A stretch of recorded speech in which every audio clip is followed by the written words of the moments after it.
The existence of consciousness must be automatically true in order for us to perceive in the first place, which I'm sure you already know as we've just gone over.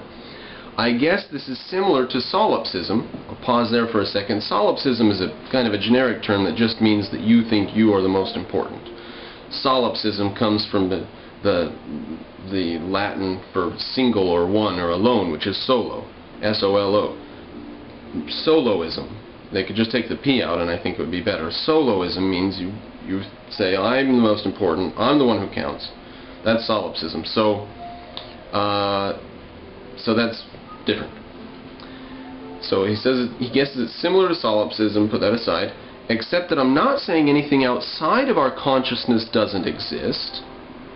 Okay, so there is something outside of our consciousness. I'm saying we can't call any knowledge outside of the existence of consciousness objective truth. Now, how would you know you're conscious unless there was some objective truths out there for you to perceive? There is nothing in your mind to perceive. There is only reality. And you do not know you are conscious until you know that you exist and you are perceiving things. That's how you know you're conscious. So, there has to be a reality outside of you in order for you to know anything. But let's continue. In order for you to know you're conscious.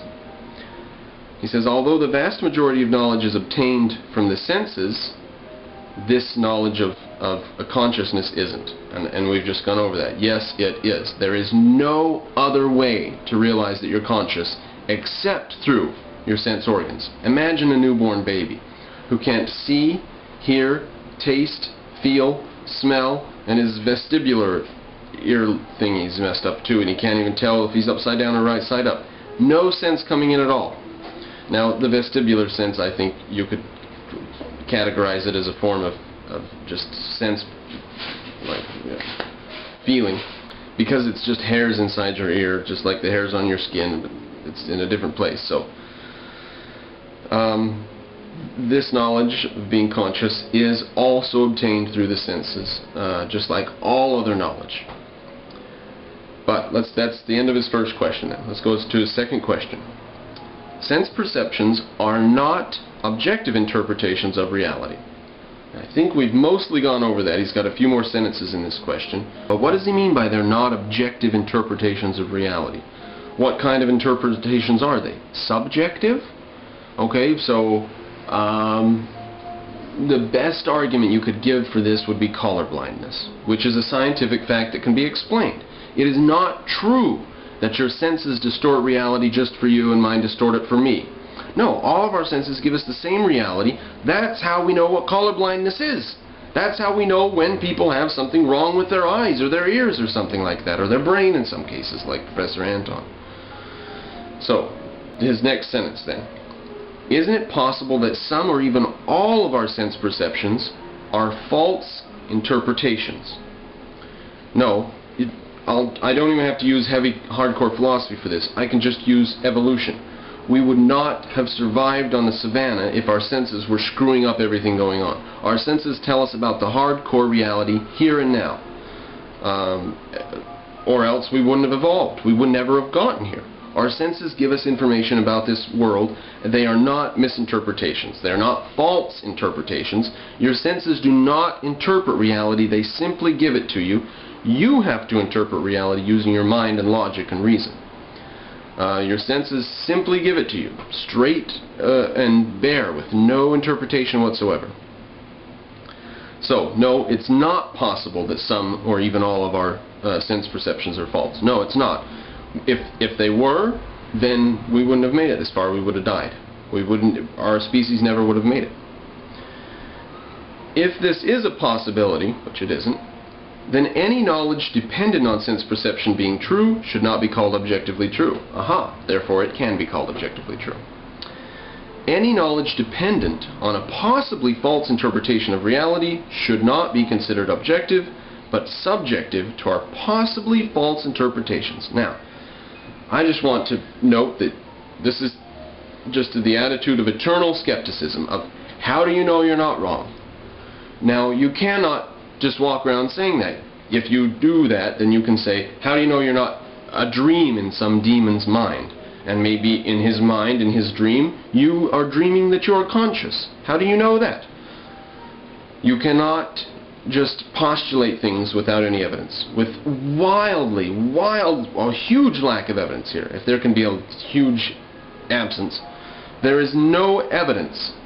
There is not any evidence that our senses distort reality. On the contrary, we've got lots of evidence that our senses give us reality just as it is, like color blindness and such. And in the cases when there's something broken, like color blindness, they're distorting reality, and we know it. We can tell that there's something wrong. And it's not so easy for the person themselves to tell, but they do notice very quickly that when people say this is red and that's orange, or the red, stop at the red light, and they say it's a purple light or whatever, they can tell that there's something different going on, and that shows right there that our senses are not distorting reality. They're simply giving it to us as we perceive it. Once in a while, our senses are broken, but you cannot say, therefore, maybe they're always broken forever. What evidence do you have for that? We have evidence for color blindness. What evidence do you have that our senses are completely and totally subjective and not reliable? What evidence is there for that? We do have evidence for color blindness, yeah. Okay, and then he concludes that all of this knowledge that we can't be certain of is everything outside of consciousness. Now, as I've said earlier, we can't even be certain of consciousness except through sense perception. Imagine a baby born with no sense organs. What would they ever be able to perceive? Ever. They would not be able to think anything. They would never, their mind would never develop. They'd be a vegetable. So, let's see if I have another quote here to finish this off. Just as any, this is from page 39 in Opar, just as any attack on consciousness negates itself, so does any attack on the senses. Okay? If you say, how do you know our senses aren't valid? Maybe they could all be completely invalid. You better bring something to the table for that. You better not just be postulating it wildly out of the middle of nowhere. And I can postulate that there are gremlins on the far side of the moon, and we can postulate anything we want. But when people start postulating stuff without any reason at all, you call them arbitrary, and you might even call them silly if you want to.